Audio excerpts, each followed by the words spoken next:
The moment my roommate opened the apartment door with a breathtaking stranger beside her, I assumed she had finally found the love she always claimed didn't exist. I even smiled and stood up to congratulate her.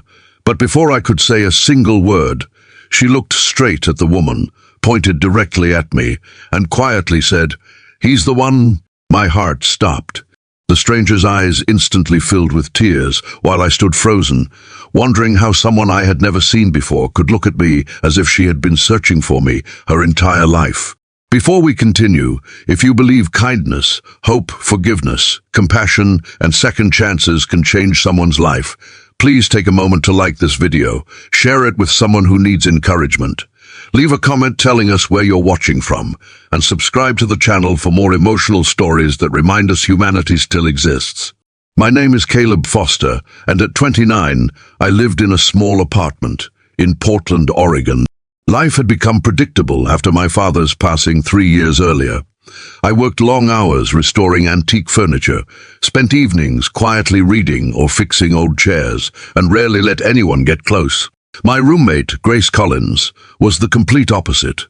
She was cheerful, endlessly optimistic, and somehow managed to become friends with everyone she met.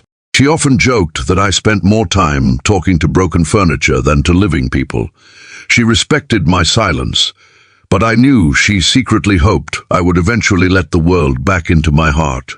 That Saturday morning seemed ordinary until Grace called, asking if she could bring someone home. I assumed it was another friend from her volunteer work at a local community center. Instead, she arrived with a graceful woman named Rebecca Hayes, whose nervous smile carried the weight of years of unanswered questions. Neither of them explained anything before Grace made that unbelievable statement.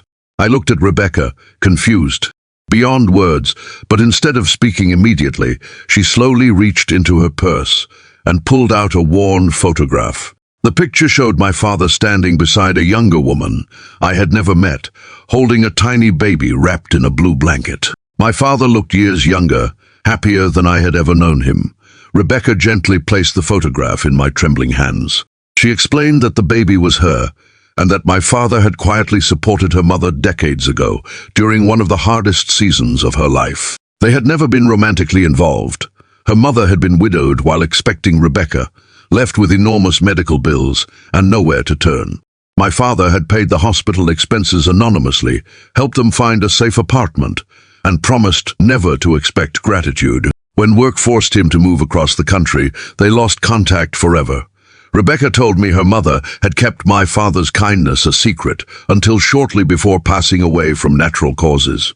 Among her belongings was an old journal filled with stories about the generous carpenter named Michael Foster, who had saved 2 frightened lives without asking for anything in return. The final page contained one unfinished sentence, asking Rebecca to find his family one day and simply say, "Thank you." It had taken years of searching through public records, old city directories, church archives, and community volunteers before Grace accidentally met Rebecca during a neighborhood food drive. Once Grace heard my father's name, she realized the impossible connection. Listening to Rebecca felt like discovering a completely different version of the man I thought I knew. Growing up, my father had always avoided praise. Whenever I asked why he worked weekends helping strangers repair their homes for free, he simply smiled and said that goodness only mattered if nobody was keeping score. I never understood what he meant until that afternoon.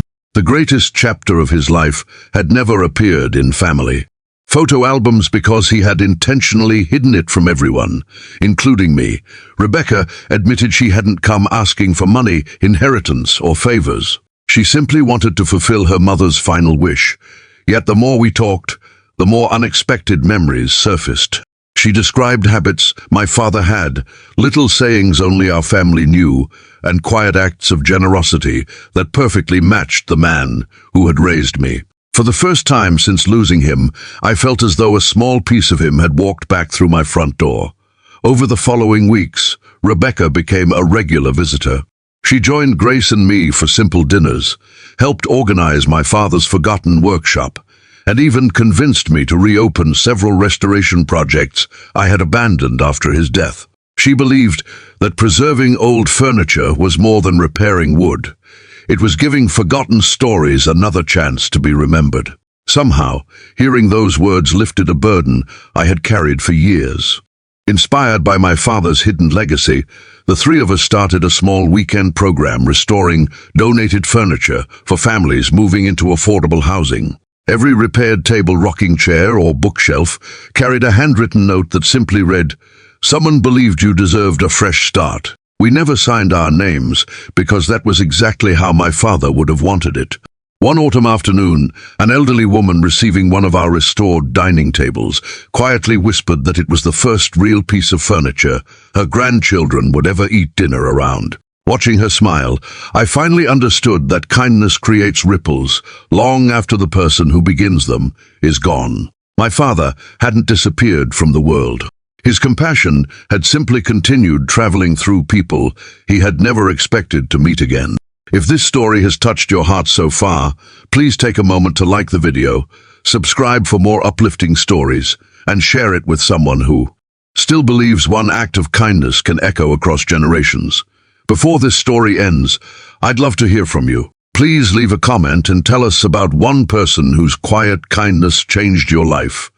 Your story might become the encouragement someone else desperately needs today. Looking back, I often think about the moment Grace pointed at me and said, "He's the one."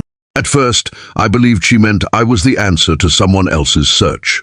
In reality, she was giving me something far greater. She was showing me the man my father truly was, reminding me that the greatest inheritance isn't money or possessions, but the courage to help others without expecting recognition. From that day forward, every chair I restored, every family I served, and every stranger I treated with compassion became another page in a story my father had started long before I ever understood its meaning. And in honoring his quiet example, I finally found my own purpose.